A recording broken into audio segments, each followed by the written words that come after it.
네, 우리 옆에 분하고 함께 인사하시겠습니다. 사랑합니다.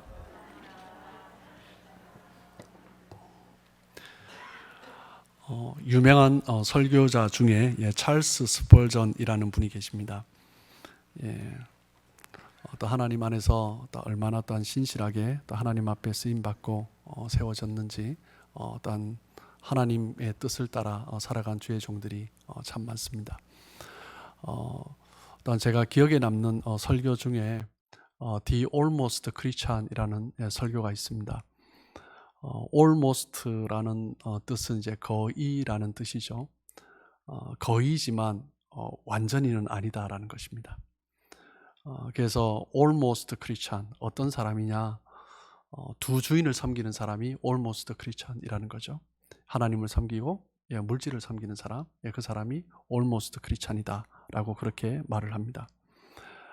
하나님과 물질을 섬기고 그러다 보니까 마음이 나누어져 있고요. 그래서 신앙생활을 어떻게 해야 되는 것인지를 알지만 행동보다는 말이 앞서고 섬김보다는 자기가 원하는 것을 먼저 취하려고 하는 그런 사람들을 almost Christian이다라고 이야기합니다. 하나님은 무늬만 그 설교에서 말을 하기를 하나님은 무늬만 그리스도인 사람이 아니라 그 삶 가운데 행함으로 말로 그리스도인의 모습을 드러내는 사람, 그 사람을 찾으신다라고 말씀하고 있습니다. 오늘 성경에서 보면 그리스도인이라는 단어가 나오죠. 성경에서 처음으로 등장하는 단어입니다. 오늘 비로소 사도행전 11장 26절에 그리스도인이라는 단어가 나왔습니다. 그리스도인, 크리스찬이라는 말은 여러분들이 우리가 잘 알듯이 크리스토스, 헬라어죠. 그리스도라는 단어와 그리고 이제 라틴어로 IAN, 헬라어와 라틴어가 합쳐져서 만들어진 단어가 이제 크리스찬입니다. 이안이라는 그 전미어의 뜻이 무엇이냐면 어디에 속해 있는 이라는 뜻이에요. 그래서 크리스찬이라는 의미는 뭐냐면 그리스도에게 속해 있는 사람, 그리스도께 접붙임 받은 사람, 그 사람이 바로 그리스도인이다라는 거죠. 안디옥에 있는 사람들이 한 무리의 사람들이 모이기 시작했습니다. 그 안디옥에 있는 이방인들이 믿지 아니하는 사람들이 볼 때 그 모인 사람들을 보면서 얼마 전에 십자가에 못 박혀 죽었던 그 한 청년의 모습이 떠오르는 것입니다. 그리스도가 떠오르는 거죠. 그래서 그 모여 있는 사람들을 향하여서 크리스찬이다라고 이야기를 했습니다. 그리스도인이라는 말은 지금도 쓰여지고 있습니다. 그런데 우리는 그리스도인이라는 말을 언제 쓰고 있는가? 어떤 의미로 쓰고 있는가? 우리는 그것을 한번 생각해 보아야 할 것입니다. 교회 다니는 사람, 그 사람을 그리스도인이다 라는 정도로 생각하고 있지는 않은가? 아니면 정말 그 사람이 그리스도에게 속해져 있고 그리스도께 접붙임 바 되어서 정말 그 사람을 생각하면 그리스도를 느낄 수 있는 그 사람, 그 사람이 그리스도인이다. 그렇게 우리는 쓰고 있는가? 우리는 돌아볼 필요가 있을 것입니다. 그리스도인이라고 불리기 전에 예수 믿는 사람들을, 예수 따르는 사람들을 뭐라고 불렀어요? 갈릴리 사람들이라고 불렀고, 또 성경에서는 어떤 사람들은 나사렛 땅이다 이렇게 또 불렀습니다. 갈릴리 사람, 나사렛 땅, 그 의미에서, 그 느낌에서 확 오듯이 조금 이렇게 미천하게 좀 폄하하면서 불렀던 그런 호칭입니다. 그래서 저 시골 촌구석의 사람들, 그 출신에 모여있는 사람들, 이런 느낌인 거죠. 두 호칭 모두 다 무시와 조롱의 그런 느낌이 담겨져 있는 그런 호칭이었습니다. 그리스도인도 마찬가지입니다. 그리스도인을 존중의 의미로 불렀던 것이 아니라 당시에 그리스도라는 이름은, 예수 그리스도라는 이름은 부끄러운 이름이었습니다. 수치스러운 이름이었습니다. 그래서 안디옥 교회 성도들을 향해서 그리스도인이라고 부를 때 그들을 존중하고 존경하는 의미에서 불렀던 것이 아니라 정말 말도 안 되는 그 도를 따르는 어리석은 사람들, 얼마 전에 십자가에 못 박혀 죽은 그 청년, 그 청년의 모습을 따라가겠다라고 모여있는 사람들, 그리스도인들이야 라고 이제 그런 의미로 이야기한 거죠. 그리스도인이라고 그렇게 조롱 섞인 의미로 그 안디옥 교회 성도들은 들었지만 그들에게 이 이름은 너무나 소중한 이름이었습니다. 다른 사람들이 그리스도인이라고 말을 할 때 어떤 의미로 말을 하든지 관계없이 그것을 듣는 자체가 너무나 기쁨이었고 행복이었습니다. 왜냐하면 그리스도를 위해서 고난을 받고 핍박을 받는 것이 이들에게는 큰 기쁨이었기 때문입니다. 그리스도인이라고 외부에서도 불러주었지만 서로를 바라보면서 그리스도인인 것을 다시 한번 생각할 때 서로에게 격려가 되고 정말 그 이름의 의미가 무엇을 말을 하는가, 정말 조롱과 고난 가운데서도 우리는 그리스도를 따르는 사람들이야, 그런 의미로 서로를 또한 그렇게 불러주었던 거죠. 그리스도인이라는 이름은 안디옥 교회 성도들뿐만 아니라 우리에게도 우리의 정체성을 나타내는 이름이어야 합니다. 그리스도인, 그리스도를 따르는 사람. 어떤 어려움과 환난과 우리의 내가 손해보는 부분이 있다 할지라도 그 분을 따르면서 살아가겠노라. 그것을 결단한 사람, 결심한 사람, 그 사람이 바로 그리스도인인 거죠. 오늘 본문에 나타난 안디옥 그리스도인들의 모습이 어떠한가 우리가 몇 가지 살펴보기를 원합니다. 첫 번째 11장 19절에 보면 그때 스데반의 일로 일어나는 환란으로 말미암아 흩어진 자들이, 환란으로 말미암아 흩어진 자들. 여러분, 안디옥 교회 성도들은 어떤 사람들이었습니까? 환란을 받고 예루살렘에서 흩어진 사람들이 모이고, 그리고 그곳에서 복음을 전하면서 그곳에 있던 이방인들이 함께 모였던 사람. 먼저 떠난 사람들로 말미암아 이제 모임이 시작되었습니다. 예수 그리스도를 믿는 것 때문에 나의 삶의 모든 터전을 버리고 떠난 거죠.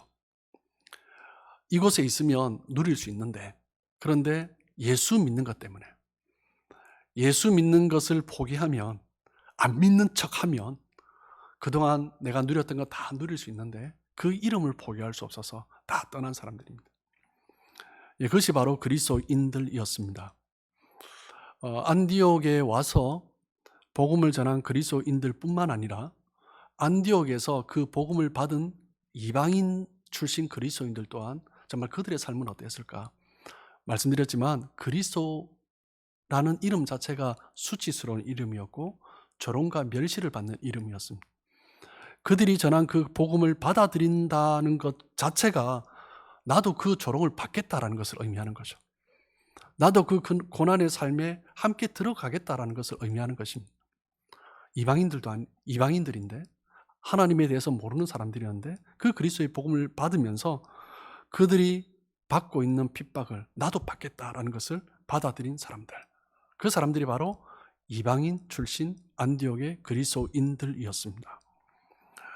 대개 사람들은 고난을 겪게 되면 고난이 무엇 때문에 왔을까? 누구 때문에 고난이 왔는가? 이 고난의 원인이 되는 사람을 찾아서 원망하고 비난하고, 또 어떤 사람들은 나에게 또 피해가 오면 복수심을, 복수의 칼을 갈고, 그렇게 하는 게 일반적인 사람들의 모습입니다. 다른 사람을 원망하고 비난하면서 자기 시간을 낭비해 버리는 거죠. 그러나 믿음의 사람은 고난을 나의 에너지로 사용합니다. 그 고난 가운데 하나님을 바라보면서 이 고난을 통해서 나를 더 성숙시켜 가실 하나님을 바라보는 거죠. 그래서 그 고난을 향하여서 누구 때문에 이런 일이 일어났노라고 비난하고 원망하는데 그렇게 시간을 소모하지 않습니다. 그 고난을 통해서 내가 더 성숙해질 것을 기대하며, 그리고 그 하나님을 바라보면서 나를 더 크게 쓰실 하나님을 일단 소망하게 되는 거죠.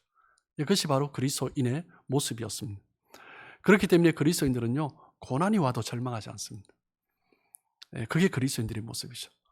내가 포기하는 것이 있다 할지라도 절망하는 것과는 다르죠. 누구 때문에 이렇게 고난이 왔다라고 비난하고 원망하지도 않습니다. 책임을 전가하지도 않습니다. 그리스도인들은 고난이 올 때 무엇을 바라봐요? 하나님을 바라봅니다. 사도행전 11장 23절입니다. 그가 이르러 하나님의 은혜를 보고 기뻐하여 모든 사람에게 굳건한 마음으로 주와 함께 머물러 있으라 권하니, 모든 사람에게 굳건한 마음으로, 고난이 있다라는 거죠. 흔들릴 수 있는 상황이다라는 거죠. 신앙생활하기 너무 어려운 현실이다라는 거죠. 그런 가운데서 하나님의 그 은혜 가운데 있는 모습을 보면서 너무나 기뻤던 것입니다, 바나바가. 그러면서 그 성도들을 향해서 격려하고 있는 거죠. 그리스도인들은 고난 가운데서 절망하는 것이 아니라 하나님의 은혜를 바라보면서 기뻐하고, 그로 말미암아 더 굳건하게 서가는 사람, 그 사람이 바로 그리스도인입니다. 사람들이 때로는 나를 힘들게 할지라도, 환경이 나를 고통스럽게 한다고 할지라도 그리스도를 바라보면서 소망하면서 살아가는 사람, 그 사람이 그리스도인인 거죠. 모든 어려움 가운데서도, 심지어 조롱이 있어도 비웃음이 있어도 그 가운데서도 하나님을 바라보고, 그리고 하나님이 주시는 즐거움을 내가 누릴 때, 그 사람이 어떤 사람이라고요? 그리스도인인 것입니다. 초대교회 성도들은 이 그리스도라는 이름을 자랑스럽게 생각했습니다. 핍박이 있지만 이 이름을 갖는 것 자체가 핍박, 조롱, 비웃음의 대상이 되지만 이 이름을 자랑스럽게 생각했습니다. 그들은 그 이름을 불러주기를 기뻐하며 자신의 신앙들을 지켜갔던 거죠. 무엇 때문에 그렇습니까? 그들의 삶의 목표는 이 땅에 있는 것이 아니기 때문입니다. 그들이 이제 살아가는 이유는 이 땅에 있는 것이 아니죠. 그들의 삶의 동기가 이 땅에 있는 것이 아니기 때문입니다. 그래서 이 땅에서 어떤 대우를 받든지, 어떤 모습으로 사람들이 대하든지 관계없이 나의 삶의 목표와 내 이유와 동기는 하늘이기 때문이죠. 그렇기 때문에 이 땅에 있는 그 어떤 것도 기꺼이 내려놓고 하늘을 바라보면서 소망하며 살아가는 삶. 이 땅의 다른 것을 바라보지 않고 하나님의 뜻만을 바라보고 하나님의 나라의 그 영광문을 바라보고 구하며 그 하나님의 은혜를 바라보면서 살아가는 사람, 그 사람이 누구라고요? 그리스도인입니다. 우리 그리스도인이 이 땅에 매이지 않고 하늘을 바라보면서 살아갈 수 있는 이유가 무엇이에요? 오직 한 가지. 목표와 이유와 동기, 오직 한 가지이기 때문이죠. 어떤 이름입니까? 그리스도. 내 삶의 목표, 이유, 동기, 그리스도. 그런데 내가 그리스도인이라고 불려요. 얼마나 기쁜 삶입니까? 그 영광을 위해서, 그 뜻을 위해서, 이것을 위해서 살아가는 삶. 사도 바울이 고백한 것처럼 그 표대, 우리의 표대가 무엇입니까? 그리스도. 그리스도를 닮아가고 그리스도로 채워지는 삶. 그것이 바로 그리스도인들의 삶의 목표였습니다. 그렇기 때문에 그리스도인들은 참고 견디고, 때로는 내려놓고, 때로는 포기하고, 때로는 잠도 안 자고 애쓰면서 그 고난 가운데서도 이 한 가지 목표만 바라보며 살아간 삶, 그 사람이 바로 그리스도인들입니다. 오늘 본문에서 볼 수 있는 두 번째 그리스도인들의 특징은, 안디옥 교회는 말씀드렸지만 두 그룹이 공존하는 교회였습니다. 예루살렘에서 온 유대인 출신들, 그리스도인들, 그리고 안디옥 그곳에 있던 이방인이었다가 그리스도를 믿게 된 그리스도인. 그런 완전히 다른 두 그룹이 있는 교회죠. 그러다 보니 그 갈등이 있었을 것입니다. 11장 20절에 보시면 그 중에 그브로와 구레네 몇 사람이 안디옥에 이르러 헬라인에게도 말하여 주 예수를 전파하니, 19절에 이어서 20절을 보시면, 19절에 보시면 많은 사람들이 유대인 출신 그리스도, 예루살렘에 왔던 유대인 출신 많은 사람들이 어디에서 복음을 전했어요? 유대인들에게만 전했어요. 어디를 가든지. 그런데 이 안디옥에 이른 이 사람들은 그 안디옥 사람들에게, 이방인들에게 복음을 전한 거죠. 그것이 바로 안디옥 교회입니다. 그 교회가 바로 그리스도인이라고 불렀던 그 사람들이 모여있는 교회입니다. 당시에 예수는 부끄러운 존재로 여겨졌습니다. 예수를 믿으라고 전하는 그 사람들을 받아들이는 것도 쉽지 않았습니다. 그런데 그 복음을 받고 그 복음 때문에 그 유대인들과 그 이방인들이 하나가 되는 거죠. 서로가 얼마나 생각이 달랐겠습니까? 서로 얼마나 생각이 다르면서 선입관과 그런 편견 가운데서 서로를 보았겠습니까? 그런데 그 그리스도 때문에 하나가 되어가는 거죠. 정말 다른 문화 속에서 하나 된다는 건 참 쉽지 않습니다. 저희 한국이 이렇게 복음화 되어서 또 열방 가운데 많이 쓰임 받고 있는데 한국의 최초의 선교사 토마스 선교사님 같은 경우에 한국 땅을 밟지도 못하고 순교하셨죠. 그것도 27세의 나이에 제너럴 셔먼호 그 상선을 타고 대동강으로 이제 들어오셨는데, 한국 사람들이, 그 조선 사람들이 그 서구 문물에 대해서 완강하게 반대를 했잖아요. 그러니까 그 들어오는 것을 향하여서 그냥 조선 병사들이 공격을 하는 것입니다. 그래서 27세의 그 토마스 선교사님은 자신을 핍박하는 그 조선 병사 한 사람에게 성경을 건네주고 복음을 전하고 순교했습니다. 편견은 참 무서운 것입니다. 한번 편견에 사로잡히면 그 편견을 깨는 것은 참 쉽지 않습니다. 예수님도 그러셨어요. 예수님의 고향, 두 번째 고향, 자라나신 고향 나사렛에서, 나사렛으로 갔을 때 사람들이 배척을 하지 않습니까? 마가복음 6장 3절에 보시면 이 사람이 마리아의 아들 목수가 아니냐, 야고보와 요셉과 유다와 시몬의 형제가 아니냐, 그 너희들이 우리와 함께 여기 있지 아니하냐고 예수를 배척한 자라 한지라. 이 사람이 마리아의 아들 목수가 아니냐, 그 뒤에 또 형제들 또 자매들 자고 난 거 내가 다 안다라는 거죠. 그래서 처음부터 마리아의 아들, 요셉의 아들도 아니고 마리아의 아들 무시하는 거죠. 아마 요셉은 지금 아버지는 죽고 이제 없고 이제 가부가 된 어머니 밑에서 이제 자란 거죠. 가부 마리아의 아들이 아니냐, 폄하하고 무시하는 거죠.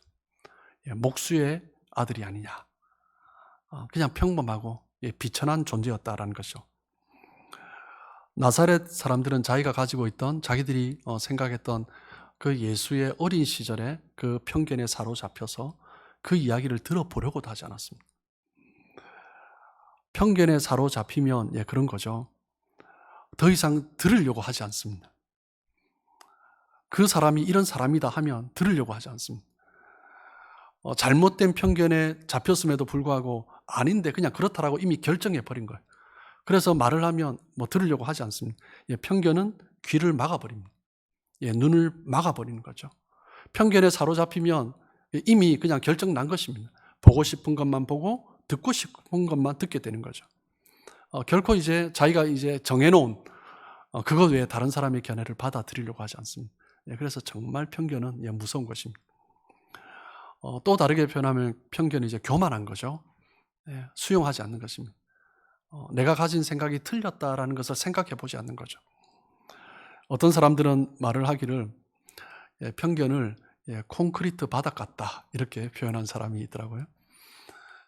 그 의미는 무엇입니까? 물을 주어도 스며들지가 않는 것입니다. 씨를 뿌려도 아무 소용이 없는 거죠. 완고하게 거부하는 것입니다. 성경을 읽을 때에도 자기 편견에 사로잡힌 사람이 있습니다. 그냥 내가 원하는 말씀만 읽어요. 말씀을 읽으면서 주님의 음성을 듣는 것이 아니라 내가 듣고 싶은 말씀을 정해놓고 말씀을 읽는 것입니다. 그래서 어떤 사람들은 내가 원하는 말씀만 찾아서 줄을 긋는 사람이 있어요. 어떤 사람 성경을 보면 참 줄을 많이 그어 놓으셨는데 줄을 그은 내용을 쫙 보니까 그냥 다 자기한테 원하는, 내가 원하는 그런 것들만 줄 긋고 동그라미 쳐놓으신 분이 있어요. 그래서 성경에서 자기가 줄을 그어놓은 것만 떼서 그 줄 그어놓은 성경 구절만 따로 모으면 무슨 성경이 되는 거죠? 내가 복음이 되는 것입니다. 성경을 가지고 내 복음으로 만들어 보는 거죠. 나를 위한 복음으로 만들어 버리는 것입니다. 편견의 안경을 끼고 성경을 읽으면 그냥 성경이 하나님의 말씀인데 그냥 내 말씀으로 바뀌어 버리는 것입니다. 편견은 정말 무서운 것입니다. 편견, 선입견에 사로잡혀 있으면 하나님의 말씀도 왜곡되어 들어가는 것입니다. 그래서 성도는 어떻게 해야 됩니까? 기본적으로 겸손해야 됩니다. 기본적으로 편견을 넘어설 수 있어야 됩니다. 하나님 앞에서나 또 나 자신을 향해서나 다른 사람을 향해서도 편견에 사로잡히면 은혜가 들어가지 않습니다. 안디옥 교회의 그리스도인들은 그 편견을 넘어선 사람들이었습니다. 우리가 이렇게 살아가고 있지만 같은 한국 사람들이라 할지라도 이민을 온 또 한국 사람들이 할지라도 얼마나 똘똘 뭉쳐야 됩니까? 그런데 하나 되기 참 쉽지 않죠. 그런데 이 안디옥 교회 유대인들과 이방인이 모였어요. 정말 하나 되기 쉽지 않습니다. 그런데 하나 될 수 있는 방법이 무엇입니까? 그 복음 안에서 성령의 은혜 가운데 그 편견을 넘어서는 것입니다. 하나님의 은혜를 받으려면 나의 마음의 태도가 중요한 것입니다. 여러분, 은혜 받고 싶다면 신앙생활 잘 하시는 분 한번 보십시오. 주변에 또 저희 교회 또 많은데 신앙생활 이분 참 잘한다. 그분을 보십시오. 그분들의 특징이 무엇입니까? 말씀을 아멘 하면서 말씀을 너무 잘 수용합니다. 그 말씀이 내 안에 역사하기 시작하는 거죠. 말씀이 생명이 되는 것입니다. 말씀을 받을 때마다 아멘으로 반응하면서 그 마음이 옥토와 같이 그 말씀을 내 가슴에 새기는 것입니다. 그럴 때 믿음이 자라가는 거죠.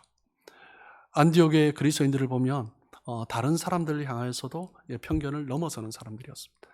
신실한 그리스도인들을 보면 말씀을 잘 받을 뿐만 아니라 함부로 다른 사람을 폄하하지 않습니다.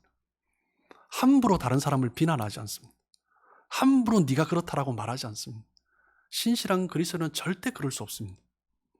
이 편견과 미워하는 감정을 넘어선 사람이 그리스도인인 거죠. 그 사람들이 바로 안디옥 교회 성도들이었고 그들이 바로 그리스도인이었습니다. 그리고 세 번째 11장 24절을 보시면 바나바는 착한 사람이요 성령과 믿음이 충만한 사람이라 이에 큰 무리가 죽게 더하여지더라. 예루살렘에서 이제 바나바가 파송이 되어서 함께 했던 그 안디옥 교회 이제 구성원이 되어서 함께 이끌어가고 있습니다. 그리스도인은 착한 사람이어야 해요. 저 사람 참 못됐어. 그런데 나중에 알고 보니까 장로야. 나중에 알고 보니 교회에서 또 뭘 하고 있대요. 더 심하게는 우리 이웃집 사람 참 못됐는데 나중에 알고 보니까 목사야. 이러면 그건 더 심각한 거고요.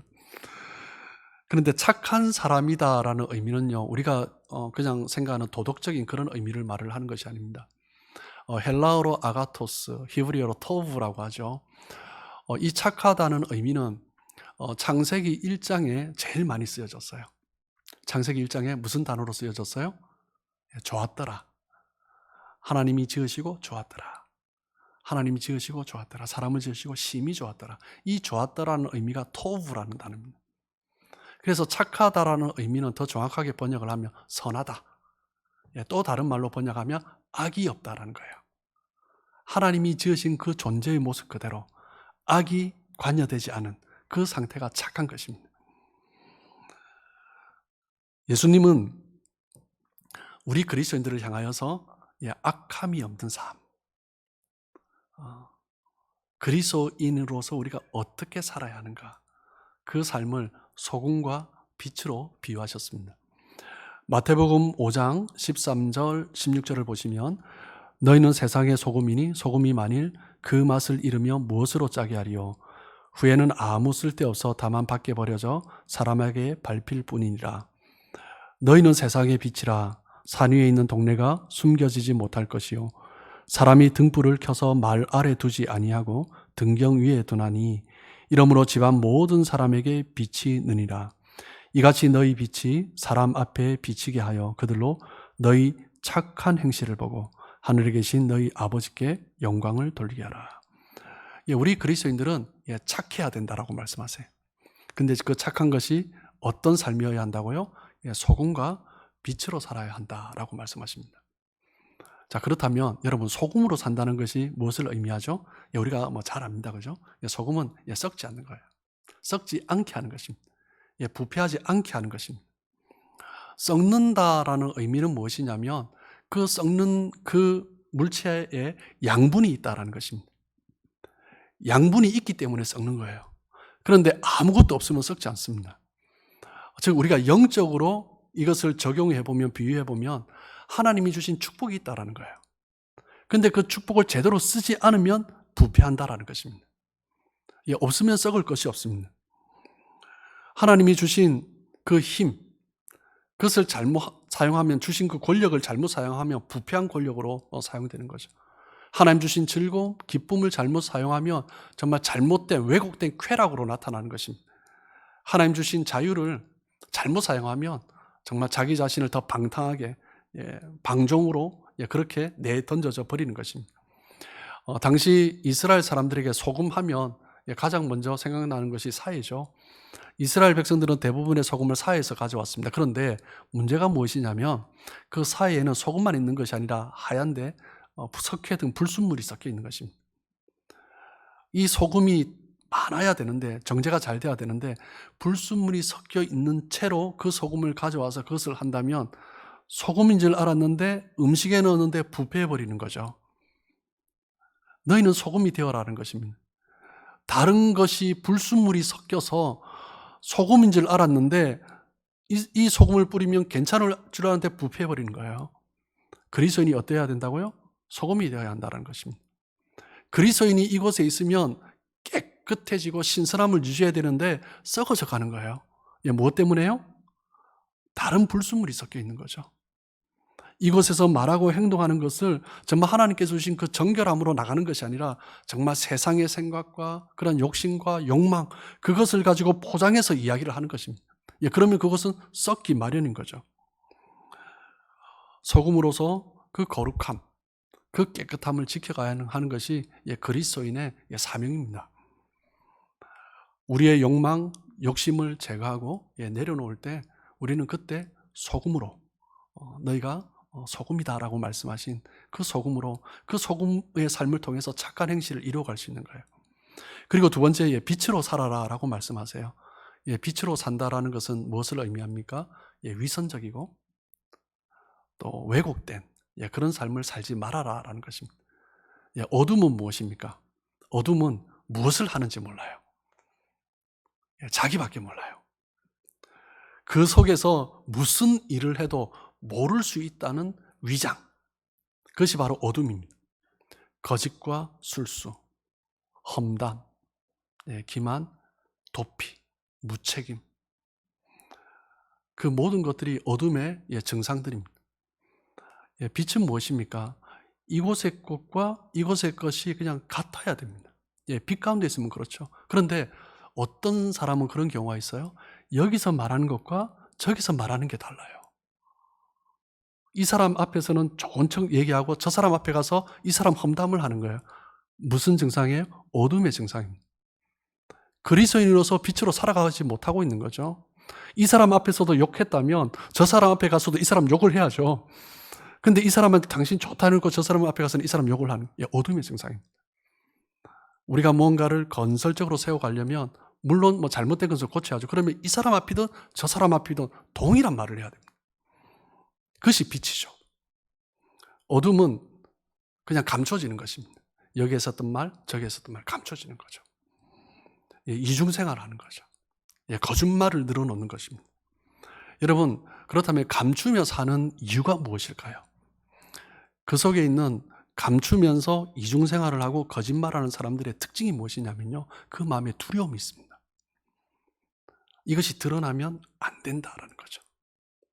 두려움 때문에 자기를 포장하고 자기의 잘못이 드러날까 다른 사람을 향해서 비방하고 거짓을 말을 하는 것입니다. 그리고 자기 이기심 때문이죠.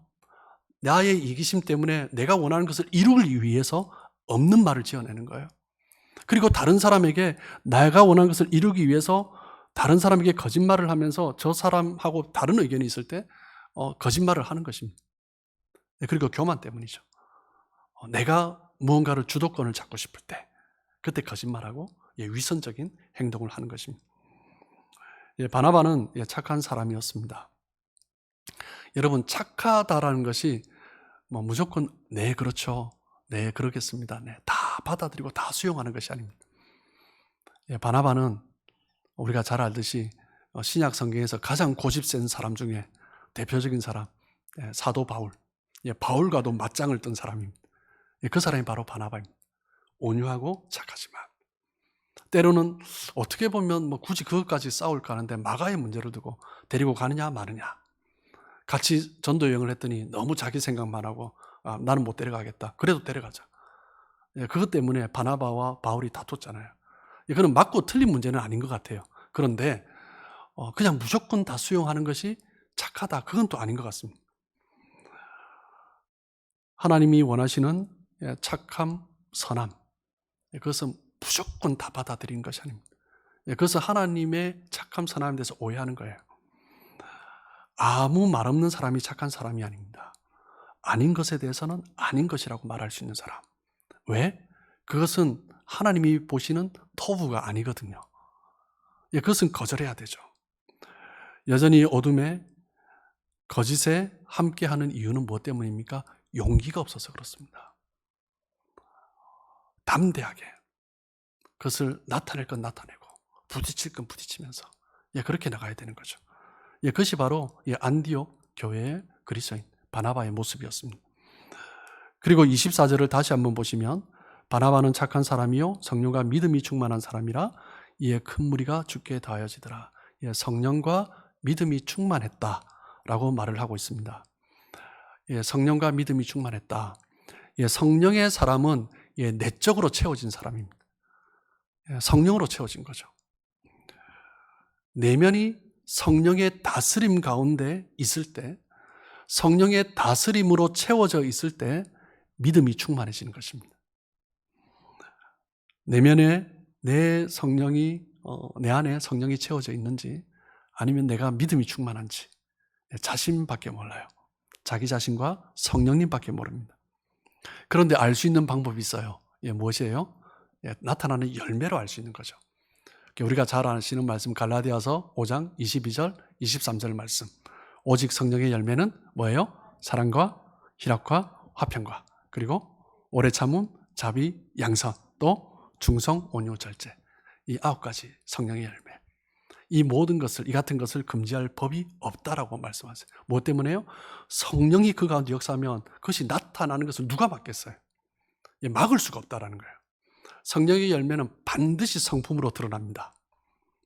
성령의 열매는 반드시 그 삶 가운데 열매로 나타납니다. 그는 감출 수가 없습니다. 내가 그러지 못하는데 성령은 나와 계셔. 아니요, 그렇지 않습니다. 제가 지난주에 유튜브로 칼빈 신학교에 계시는 교수님, 한국의 강영한 교수님이죠. 교회 철학으로 굉장히 유명하신 분이신데 강의하시는 내용을 들었는데 강영한 목사님이 아시는 목사님 중에 1년에 성경을 48독씩 하시는 분이 계시대요. 1년이 몇 주죠? 52주잖아요. 그죠? 그래서 한 겨울방학 2주, 여름방학 2주 쉬나? 라는 생각도 해봤는데, 근데 기본적으로 한 8일에 한 번은 성경을 1독 하시는 거예요. 저도 성경 1독, 밥 먹고 다른 거 안 하고 성경을 해보니까 8일 정도, 일주일 정도면 1독 할 수 있긴 있어요. 그런데 그 강양 교수님이 뭐라고 말씀하시냐면, 자기가 만난 목사님 중에 가장 성격이 더러운 사람이래요. 그래서 하시는 말씀이 성경 읽어서 뭐하냐라는 거예요. 자기 지식적으로만 채워지면 뭐하냐라는 거예요.